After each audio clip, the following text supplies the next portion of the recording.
তারপরে আবার লিখলাম আসিফ ইজ ভেরি ক্লেভার। তারপর আবার লিখলাম Asif is going to market. আচ্ছা, আমরা একটু পড়ার চেষ্টা করি। আসিফ, আসিফ, আসিফ। আমরা এখানে তিনটা সেন্টেন্সের, প্রতিটা সেন্টেন্সের সাবজেক্টের জায়গায় আমরা নাউন ইউজ করছি। Asif is a student, Asif is very clever, Asif is going to market. এখানে প্রথম যে নাউনটা আমরা ইউজ করছি এটা 100% রাইট, বাট দ্বিতীয়বার আমরা যে নাউনটা ইউজ করছি এটা গ্রামাটিক্যালি রং। কেন?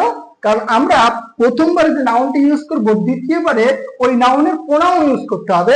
তার মানে আসিফের প্রোনাউন হচ্ছে হি। এরপরে আমরা যতবার ওই নাউনটা ইউজ করব, ওই নাউনের জন্য আমরা দ্বিতীয়বার থেকে তার প্রোনাউন ইউজ করতে থাকতে হবে। যদি ইউজ না করি তাহলে ওটা গ্রামাটিক্যালি ভুল।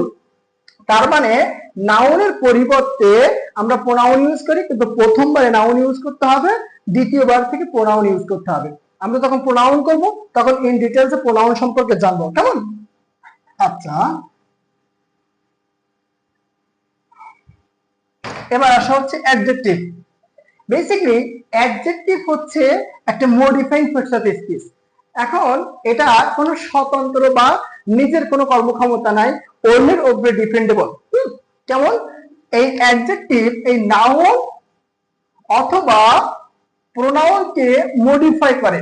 তার মানে কি, এই নাউন অথবা প্রোনাউনের দোষ, গুণ, অবস্থা ইত্যাদি বর্ণনা করে। যেমন আমি একটা এক্সাম্পল দেই, he is a good boy. আচ্ছা, বলতো এই গুডটা কোথা থেকে পেলাম? এই গুডটা আমরা পেলাম হচ্ছে বয় থেকে। আমরা এই বয়কে যদি কোশ্চেন করি, এই বয়কে তুমি কোশ্চেন করো যে হি ইজ আ বয়, সে হয় একটা বালক। আমরা বললাম যে সে কেমন বালক, বয়কে প্রশ্ন করলাম যে সে কেমন বালক, সে বলল যে ভালো বালক। তার মানে এখানে এই বয়কে প্রশ্ন করে আমরা গুডটা পেয়েছি। তার মানে হচ্ছে বয়কে মডিফাই করে এই গুড শব্দটা আসছে। তার মানে নাউন, এই গুড হচ্ছে একটা নাউন। তার মানে নাউনকে মডিফাই করে যে শব্দটা পাওয়া যায় সেটা হচ্ছে অ্যাডজেক্টিভ।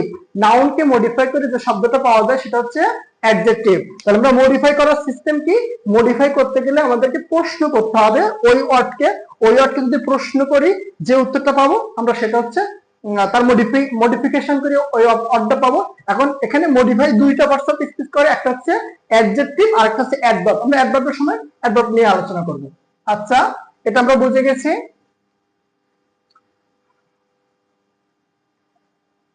এরপরে আসা হচ্ছে, আমরা নাউন শেষ করছি, প্রোনাউন শেষ করছি, অ্যাডজেক্টিভ শেষ করছি। এর ক্রিয়া ভার্ব। ঠিক আছে, একটা জিনিস দেখো, এই ভার্ব হচ্ছে একটা সেন্টেন্সের খুবই গুরুত্বপূর্ণ এবং খুবই এসেনশিয়াল একটা ব্যাপার। ভার্ব ছাড়া কোনো সেন্টেন্স মেক করা পসিবল না। আমরা বাকি যে পার্ট গুলো আছে একটা সেন্টেন্সে, যেমন সাবজেক্ট থাকে, অবজেক্ট থাকে, এক্সটেনশন থাকে, আমরা সকল পার্ট গুলো যদি আমরা ওয়ান বাই ওয়ান বাদ দেই তাহলে কোনো সমস্যা হবে না একটা মানে সম্পূর্ণ গুণান্বিত সেন্টেন্স তৈরি করতে। কিন্তু যদি একটা ভার্ব আমরা ওই সেন্টেন্স থেকে তুলে দেই তাহলে ওই সেন্টেন্সটা ইনকারেক্ট হয়ে যাবে। তার মানে বোঝা যাচ্ছে যে ভার্ব মানে ক্রিয়া, আর ক্রিয়া হচ্ছে একটা সেন্টেন্সের জন্য আবশ্যিক। ঠিক আছে, ওকে। এরপরে আসা হচ্ছে অ্যাডভার্ব। অ্যাডভার্ব কি? অ্যাডভার্ব হচ্ছে, আবারও আমরা বুঝলাম যে মডিফিকেশনের কাজটাই হচ্ছে অ্যাডভার্বের কাজ আর অ্যাডজেক্টিভের কাজ। এটা অলরেডি আমরা শিখে আসছি। এবার দেখো অ্যাডভার্ব কোন কোন পার্টস অফ স্পিচকে মডিফিকেশন করে আসে। অ্যাডভার্ব হচ্ছে অ্যাডজেক্টিভকে মডিফিকেশন করে, অ্যাডভার্ব হচ্ছে ভার্বকে মডিফিকেশন করে, অ্যাডভার্ব হচ্ছে অ্যাডভার্বকে মডিফিকেশন করে। এখন আমরা প্রথমে অ্যাডজেক্টিভের কথা বলি। যে অ্যাডজেক্টিভকে তুমি যদি প্রশ্ন করো তাহলে ওখান থেকে যে উত্তরটা তুমি পাবা সেটা হচ্ছে একটা অ্যাডভার্ব। যদি তুমি ভার্বকে প্রশ্ন করো, ওই ভার্বের মাধ্যমে যে প্রশ্নের উত্তরটা পাবা সেটা হচ্ছে অ্যাডভার্ব। আর যদি তুমি একটা অ্যাডভার্বকে প্রশ্ন করে আর একটা নতুন অ্যাডভার্ব পাও সেটা হচ্ছে একটা অ্যাডভার্ব। আচ্ছা, আমি তোমাকে একটা এক্সাম্পল দেখিয়ে জায়গায়, আই ইট। এবার আমি এখানে গ্যাপ রাখলাম, আমি এই ইটকে বললাম আই ইট, আমি খাই। কেমন খাই? ফার্স্ট। আচ্ছা, দেখো তো এই ইট হচ্ছে একটা ভার্ব, ভালো করে বোঝার চেষ্টা করো। ইট হচ্ছে একটা ভার্ব, আর এই ইটকে প্রশ্ন করার পরে আমরা ফার্স্ট পেলাম তার মানে হচ্ছে এই ভার্বকে মডিফাই করে এই নতুন এক শব্দটা আসছে, আর যে শব্দটা আসছে সেটা হচ্ছে একটা অ্যাডভার্ব। কেন অ্যাডভার্ব? কারণ ভার্বকে মডিফাই করে যে শব্দ পাওয়া যায় সেটা হচ্ছে অ্যাডভার্ব।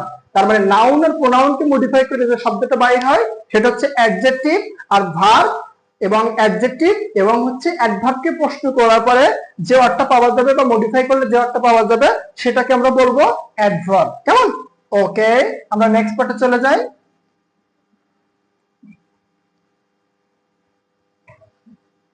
এবার আসো প্রিপোজিশন। প্রিপোজিশনের কাজ কি? প্রিপোজিশন, প্রি মানে হচ্ছে পূর্বে, প্রি মানে হচ্ছে কি? পূর্বে, আর পজিশন মানে হচ্ছে অবস্থান।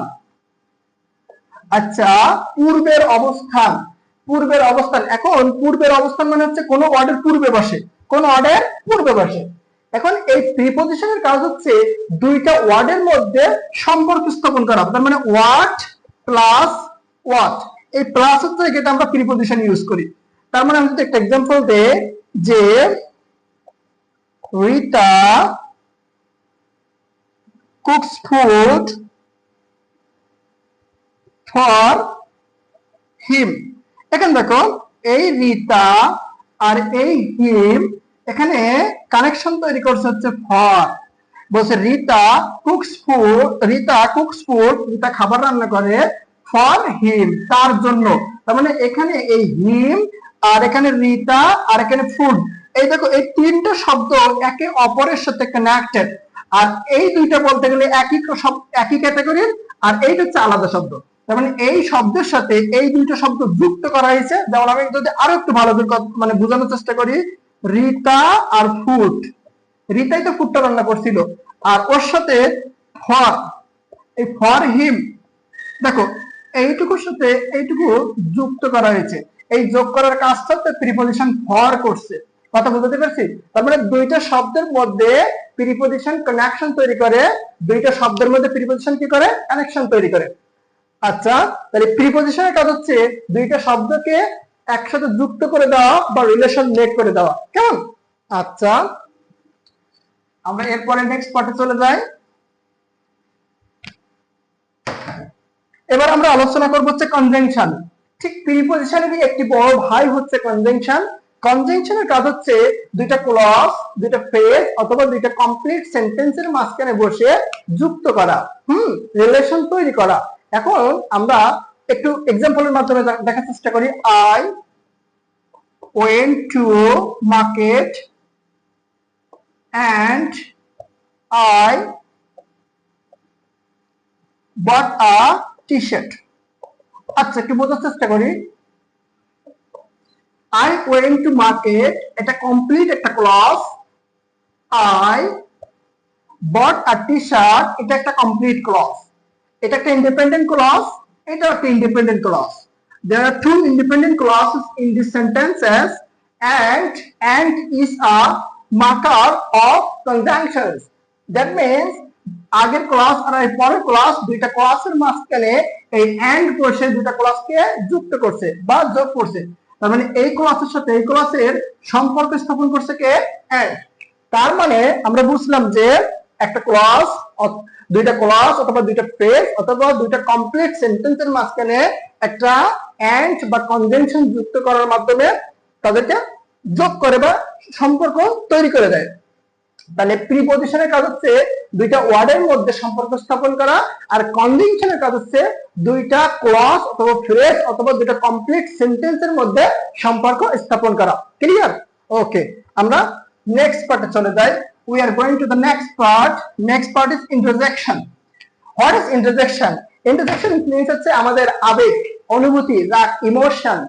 আমরা কখনো কখনো আমাদের প্রিয় মানুষদের সাথে রাগ দেখাই, তারপর হচ্ছে আবেগে বশবর্তী অনেক খারাপ ব্যবহার করি। তারপরে আমাদের কোন একটা বন্ধু সে ফেল করে হঠাৎ করে সে গোল্ডেন প্লাস পেয়েছে, হঠাৎ করে এই ফোনটা পাওয়ার পরে আমরা অবাক হয়ে যাই। তার মানে এক কথা বলতে গেলে আমরা বিস্মিত হয়ে যাই।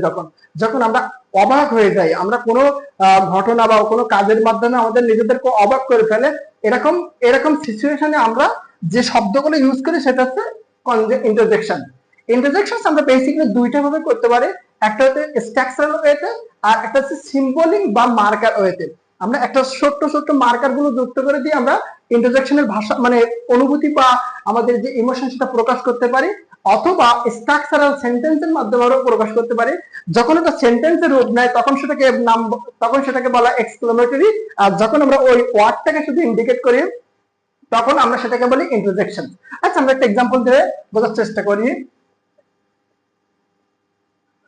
Hurray we won the game. এখানে এই হুররে হচ্ছে ইন্টারজেকশন। একটু বুঝিয়ে বলার চেষ্টা করি। ওই ওন দা গেম, কি মজা কি মজা, আমরা গেমটি জিতে গেছি। এখন এখানে আমাদের যে মনের মধ্যে যে একটা ভালো লাগার অনুভূতি তৈরি হয়েছে, বা এই অনুভূতিটা আমরা এই হুররের মাধ্যমে প্রকাশ করছি। যখন আমরা জিতে যাই, খেলা করতে করতে হঠাৎ করে জিতে গেছি, তখন আমাদের মধ্যে কি অনেক ভালো লাগা কাজ করে। অনেক মানে মনে হয় যেন পৃথিবীটা মনে হয় সবকিছু আমার হাতের মধ্যে, যে আমি জিতে গেছি, হ্যাঁ ওরা আমার কাছে হেরে গেছে। তখন আমাদের একটা ভালো লাগার অনুভূতি কাজ করে। এই অনুভূতিটাই হচ্ছে ইন্টারজেকশনের একটা ব্যাপার। আর একটা ওয়ার্ড এর মাধ্যমে আমরা এই অনুভূতিটা প্রকাশ করতে পারি। আর যে ওয়ার্ডের মাধ্যমে আমরা প্রকাশ করি সে ওয়ার্ডটাকে বলে ইন্টারজেকশন। তাহলে আমরা নেক্সট পার্টে চলে যাই, ডিটারমাইনার। এই ডিটারমাইনার হচ্ছে একটি বড় চ্যাপ্টার। আর যেহেতু তোমাদের ডিটারমাইনার সম্পর্কে খুব একটা বেশি ধারণা নাই, এজন্য আমরা এখন অল্প আলোচনা করব। ডিটারমাইনারের সময় বিস্তারিত আমরা আলোচনা করার চেষ্টা করব। ডিটারমাইনার হচ্ছে কোন নাউন অথবা প্রোনাউনের বেসিকলি সংখ্যা, তারপর হচ্ছে তার ইন্ডিকেটর হিসেবে আমরা ব্যবহার করতে পারি। যেমন আমরা যদি এক্সাম্পলে ইউজ করি আ, তারপর হচ্ছে অ্যান, তারপর হচ্ছে দা। আমরা এই তিনটা চিনি, এই তিনটা হচ্ছে আর্টিকেল হিসেবে আমরা ইউজ করি। আ বয়, এই বয়টাকে বয়টার সংখ্যা নির্দেশ করতে বা নির্দিষ্ট অনির্দিষ্ট প্রকাশ করতে আমরা এই ডিটারমাইনার আ ইউজ করছি। তাহলে মোটামুটি আমরা ৮ প্রকার পার্টস অফ স্পিচে ওয়ান শট আমরা জেনে গেছি। আমি সংক্ষেপে একটু আলোচনা করে দেই। নাউন হচ্ছে নেমিং ওয়ার্ড। নাউন হচ্ছে কি নেমিং ওয়ার্ড, মানে কোন নামকে আমরা নাউন বলবো। প্রোনাউন হচ্ছে যে নামটা ইউজ করছি ওই নাউনটা আমরা একবার ইউজ করতে পারবো, দ্বিতীয়বার যখন ওই নাউনের পরিবর্তে কোনো শব্দ ইউজ করতে হবে সেটা হচ্ছে প্রোনাউন। তারপরে নাউনের পরিবর্তে যে শব্দটা ইউজ করি সেটা হচ্ছে প্রোনাউন। এরপর হচ্ছে অ্যাডজেক্টিভ। অ্যাডজেক্টিভ হচ্ছে নাউন বা প্রোনাউনকে মডিফিকেশন করে আসে। তার মানে মডিফিকেশন বলতে আমি বোঝানো হচ্ছে যে নাউন বা প্রোনাউনের দোষ, গুণ, অবস্থা, পরিমাণ, সংখ্যা ইত্যাদি বোঝানো হয়, সেই ওয়ার্ডটাই হচ্ছে অ্যাডজেক্টিভ। এরপর হচ্ছে ভার্ব। ভার্ব মানে ক্রিয়া। এটা আমরা ছোটবেলা থেকে শিখে আসছি, কারণ একটা সেন্টেন্সের মৌলিক বা আবশ্যিক অংশ হচ্ছে ভার্ব। ভার্ব ছাড়া কোনো সেন্টেন্স তৈরি করা সম্ভব নয়।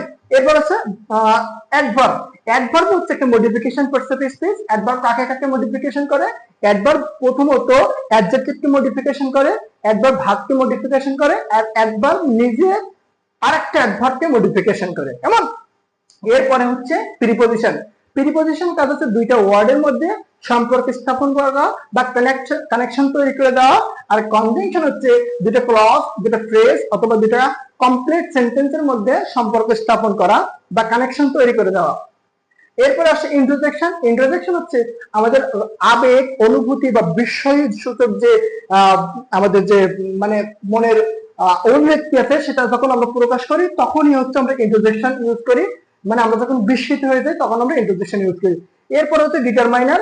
ডিটারমাইনার হচ্ছে নাউন বা প্রোনাউনের সংখ্যা, তারপর হচ্ছে নির্দিষ্ট, অনির্দিষ্ট, হ্যাঁ এগুলো প্রকাশ করার জন্য ডিটারমাইনার ইউজ করা হয়। তাহলে আমরা মোটামুটি নাউন থেকে ডিটারমাইনার পর্যন্ত সংক্ষেপে আমরা জেনে গেছি। এবার আমরা একটা এক্সাম্পলের মাধ্যমে আমরা সবগুলো পার্টস অফ স্পিচ দেখবো, যে একটা এক্সাম্পলের মাধ্যমে সবগুলো পার্টস অফ স্পিচ আয়ত্ত করার চেষ্টা করবো এবং আইডেন্টিফিকেশন করার চেষ্টা করব। যা শিখছি তার মধ্য দিয়ে সেই অভিজ্ঞতার আলোকে আমরা চেষ্টা করবো সবাই।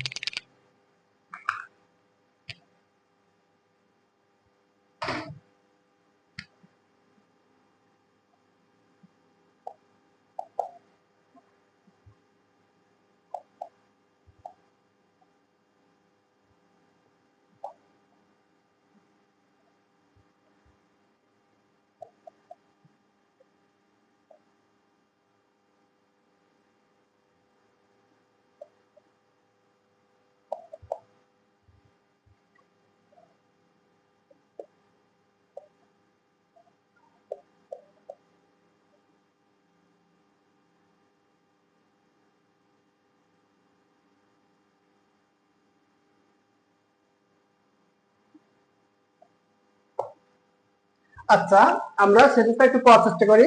Hurray the happy children, hurray the happy children played happily, hurray the happy children played happily in the park and he loved. Okay, আমরা এবার এই সেন্টেন্সের প্রত্যেকটা ওয়ার্ডকে আমরা আইডেন্টিফিকেশন করব ওয়ান বাই ওয়ান। হুররে এটা হচ্ছে ইন্টারজেকশন। কেন কেন এটা ইন্টারজেকশন আমরা একটু বোঝার চেষ্টা করি। Hurray the happily children played happily, মানে এখানে যে শিশু খেলা করতেছে সে খুব খুশি মনে খেলা করতেছে, খুব হাসি খুশির সাথে খেলা করতেছে। তার মানে তার মনের মধ্যে একটা হাসি খুশির অনুভূতি, সেটা আমরা প্রকাশ করছি হুররে দিয়ে। তার মানে এটা হচ্ছে একটা ব্যাপক আকারের অনুভূতি তৈরি হওয়া, মানে স্বাভাবিক অনুভূতি থেকে একটু মাত্রায় বেশি যখন হয়, স্বাভাবিক বোঝাপড়া থেকে একটু বেশি মাত্রায় যখন বোঝাপড়া হয়, তখন আমরা ইন্টারজেকশনের সাহায্য নিই। আচ্ছা, এরপরে আসো, এখান থেকে দা চিলড্রেন এইটুকু অংশ হচ্ছে সাবজেক্ট। এখানে তিনটা ওয়ার্ড আছে সাবজেক্টের মধ্যে। এখন এই প্রথম যে ওয়ার্ডটা, মানে শেষের দিকে যে ওয়ার্ডটা আছে, এটা হচ্ছে নাউন। তার আগের ওয়ার্ডটা চিলড্রেনকে মডিফিকেশন করে যে ওয়ার্ডটা আসছে, যেহেতু নাউনকে মডিফিকেশন করে আসছে, তাহলে এটা হবে অ্যাডজেক্টিভ। আর দা হচ্ছে একটা ডিটারমাইনার। আমি এতটুকু বোঝাতে পেরেছি? I repeat it, this subject. এখানে চিলড্রেন হচ্ছে নাউন, আর নাউনকে মডিফিকেশন করে আসছে হ্যাপি। হ্যাপি হচ্ছে একটা অ্যাডজেক্টিভ। কেন অ্যাডজেক্টিভ? কারণ যে শব্দ নাউনকে মডিফিকেশন করে অথবা প্রোনাউনকে মডিফিকেশন করে আসে, সেটাকে আমরা অ্যাডজেক্টিভ বলি। তার মানে এই হ্যাপি হচ্ছে চিলড্রেনের গুণাবলী প্রকাশ করছে। আচ্ছা, তারপর আসো প্লেড। এই শব্দটা হচ্ছে ভাব। প্লেড শব্দটা কি? ভাব। এই শব্দটা খুবই ইম্পর্টেন্ট এবং এসেনশিয়াল এই সেন্টেন্সের জন্য। আর হ্যাপিলি এই শব্দটা হচ্ছে অ্যাডভার্ব। আচ্ছা, এটা অ্যাডভার্ব কেন একটু বোঝার চেষ্টা করি। প্লেডকে যদি প্রশ্ন করি এবং সেখান থেকে যে উত্তরটা আসবে সেটা হচ্ছে হ্যাপিলি। সে খেলা করতেছিল, কেমন ভাবে খেলা করতেছিল? সে খুশি মনে বা খুশিতে খেলা করতেছিল। দেখো, এই প্লেডকে প্রশ্ন করে হ্যাপিলি পেলাম। আর প্লেড হচ্ছে একটা ভার্ব, আর ভার্বকে প্রশ্ন করলে অ্যাডভার্ব পাওয়া যায়। ভার্বকে প্রশ্ন করলে অ্যাডভার্ব পাওয়া যায়। তাহলে আমরা ভার্বকে প্রশ্ন করে হ্যাপিলি পেলাম, আর হ্যাপিলি হচ্ছে অ্যাডজেক্টিভ, অ্যাডভার্ব। ক্লিয়ার? ওকে, তারপর দেখো, ইন হচ্ছে একটা প্রিপজিশন। ইন হচ্ছে একটা প্রিপজিশন। দা হচ্ছে একটা ডিটারমাইনার। পার্ক হচ্ছে একটা নাউন। পার্কে নাউন, কারণ ডিটারমিনারের পরেই সবসময় নাউন থাকবে। হ্যাঁ, যেহেতু ডিটারমিনারের পরে একটা শব্দ আছে, তাহলে এটা অবশ্যই মাস্ট বি নাউন। এবার দেখো, এন্ড আমরা একটু পরে আসি। এই হি হচ্ছে একটা প্রোনাউন, কারণ এখানে হ্যাপি চিলড্রেন এইটার পরিবর্তে আমরা হি ইউজ করছি। এরপর আছে লাভড, এটা একটা ভার্ব। এটা বুঝতে কারো অসুবিধা নাই। এখন কথা হচ্ছে, দেখো, hurray the happy children played happily in the park. এটা একটা কমপ্লিট সেন্টেন্স। এটা একটা complete sentence. That means complete clause বলতে পারি। হি লাভড, এটাও একটা কমপ্লিট ক্লজ বলতে পারি। তার মানে there are two independent clauses in the sentences. That means the first clause is hurre the happy children played happily in the park. It is independent sentences. It is independent clauses, and he laughed. That is independent clause. That means there are two independent clause in the sentences. এখন দেখো, এই দুইটা ক্লজের মাঝখানে and এখানে যুক্ত করা হয়েছে। তার মানে এই এন্ড হচ্ছে একটা কনজাংশন। আমরা কি শিখেছিলাম? যে দুইটা ক্লজ, দুইটা ফ্রেজ অথবা দুইটা কমপ্লিট সেন্টেন্সের মাঝখানে যে ওয়ার্ড দ্বারা যুক্ত করা হবে তাকে আমরা কনজাংশন বলবো। তাহলে আমরা, তার মানে দেখো, একটা এক্সাম্পলের মধ্যে দিয়ে আমরা সকল পার্টস অফ স্পিচ আইডেন্টিফিকেশন শিখে গেছি। ওকে, তাহলে আমরা এটা আরেকবার একটু রিভিউ করি যে হুররে এখানে ইন্টারজেকশন হিসেবে ব্যবহৃত হয়েছে বিকজ ওটা আমাদের অনুভূতিটাকে প্রকাশ করতেছে। তারপর দা হ্যাপি চিলড্রেন, এখানে চিলড্রেন হচ্ছে নাউন, হ্যাপি হচ্ছে অ্যাডজেক্টিভ, দা হচ্ছে ডিটারমাইনার, প্লেড হচ্ছে ভার্ব, প্লেড হচ্ছে কি ভার্ব, আর হ্যাপিলি হচ্ছে অ্যাডভার্ব, ইন হচ্ছে প্রিপজিশন, দা হচ্ছে ডিটারমাইনার, পার্ক হচ্ছে নাউন। অনেকের মনে প্রশ্ন আসতে পারে যে এখানে যদি আরো একটা শব্দ থাকতো তখন আমরা কিভাবে এখানে করতাম। দেখো, এখানে যদি আরেকটা শব্দ থাকতো বা আসতো, সেটা এই পার্ককে মডিফিকেশন করে আসতো। আমরা বলতে পারতাম দা বিগ পার্ক। দেখো, এই পার্কের যে অবস্থা সেটা আমরা প্রশ্ন করার পরে এই বিগটাকে পেয়েছি। আমরা বললাম পার্কটি কেমন, এখানে বলা হচ্ছে পার্কটি বড়। তার মানে এই পার্ক হচ্ছে একটা নাউন, পার্ক হচ্ছে কি একটা নাউন, আর নাউনকে প্রশ্ন করার পরে যে ওয়ার্ড পাওয়া যায় সেটা হচ্ছে অ্যাডজেক্টিভ। নাউনকে প্রশ্ন করার পরে যে ওয়ার্ড পাওয়া যায় সেটা হচ্ছে অ্যাডজেক্টিভ। তারপর দেখো এন্ড হচ্ছে কনজেনশন, বিকজ এখানে প্রথম ক্লজের সাথে দ্বিতীয় ক্লজ যুক্ত করা হয়েছে বা যোগ করা হয়েছে, যার কারণে এটাকে আমরা বলবো কি কনজেনশন। হি হচ্ছে একটা প্রোনাউন, এখানে দা হ্যাপি চিলড্রেন এইটার পরিবর্তে আমরা হি ইউজ করছি, কারণ আমরা শিখে আসছি যে প্রথমবারে নাউন লিখতে হবে, দ্বিতীয়বার থেকে ওই নাউনে প্রোনাউন ইউজ করতে হবে। যদি দ্বিতীয়বারে আমরা প্রোনাউন না ইউজ করি, নাউন ইউজ করি, ওটা গ্রামাটিক্যালি ভুল, ওটার একটা নাম আছে, ভুলের নামটা হচ্ছে যে রিডান্ডেন্সি মিস্টেক, বাহুল্য দোষ, একই শব্দ বারবার ইউজ করা বা একই অর্থের শব্দ বারবার ইউজ করা। এরপরে দেখো হচ্ছে লাভ, এটা হচ্ছে একটা ভার্ব, এটা হচ্ছে না খুবই সহজ। তার মানে আমরা আজকের যে পার্টস অফ স্পিচের বেসিক আলোচনা ছিল মোটামুটি আমরা কমপ্লিট করতে পারছি। আমি একটু বলি, আমরা এর আগে একটা ক্লাস দিছিলাম, ক্লাসের সাউন্ডে একটু প্রবলেম ছিল, যার কারণে ওই ক্লাসটা আমি এখন আবার রিপিটেশন করলাম। সো তোমরা কষ্ট নিবে না, ক্লাস ওটাও ক্লাস লেকচার 1, এটাও লেকচার 1, এরপরে আমরা যেটা দিব সেটা হচ্ছে লেকচার 2। তোমরা হতাশ হওয়ার কিছু নাই, আমরা এরপরে লেকচার 2 দিব, তারপর 3 দিব, এভাবে আমাদের 1 থেকে 100 লেকচার পাবা শুধু পার্টস অফ স্পিচের উপরে। সো আজকের ক্লাস এখানে সমাপ্ত করলাম। তোমরা যারা ইউটিউবে দেখছো অবশ্যই সাবস্ক্রাইব করবে, তোমরা যারা ফেসবুকে দেখছো অবশ্যই ফলো করবে এবং পরবর্তী ক্লাসের জন্য অপেক্ষা করবে। এবং এই ক্লাসটা যদি ভালো লেগে থাকে তাহলে অবশ্যই লাভ বাটনে ক্লিক করবে এবং হচ্ছে একটি সুন্দর প্রাসঙ্গিক কমেন্ট করবে। সো বাই বাই, আল্লাহ হাফেজ, দেখা হবে নেক্সট ক্লাসে।